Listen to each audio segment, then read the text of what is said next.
Richard Belmonte is a nurse and he hasn't treated a COVID patient for 8 months. But the mental trauma from working in the intensive care unit at Barcelona's Vall d'Hebron hospital during the first wave of the pandemic still lingers.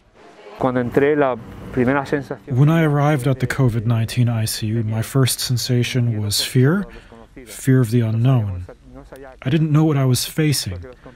Colleagues who'd arrived before me came out, and I remember the words that one colleague of mine said, "This is a battlefield. This is a battlefield." As the pandemic drags on, the emotional toll for health workers on the front line is receiving increased scrutiny. Spain is one of the worst hit, and the effects aren't always contained to the workplace. In Belmonte's case, it's also more personal.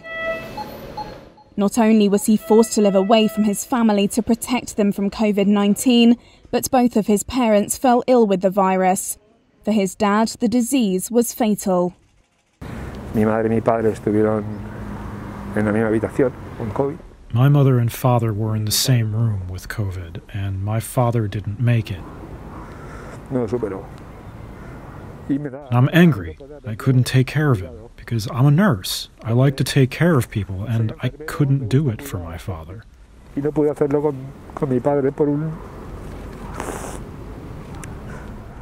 A recent study of 9,000 professionals in 18 hospitals in Spain showed that around 45% of healthcare staff there were at high risk of some type of mental disorder after just the first wave of the virus, and that 3.5% of them had suicidal thoughts. Depression, anxiety and post-traumatic stress disorder were the most common complaints. Dr. Eduard Vieta is the head of a Barcelona clinic which was part of the study. He said although the hospital offered counselling, getting medics to come off the COVID frontline was tough because they don't see their limits.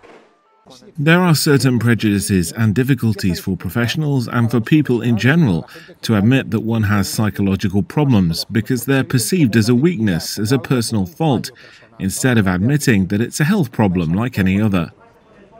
Belmonte refused counselling, choosing to tackle his struggles with the help of his family instead.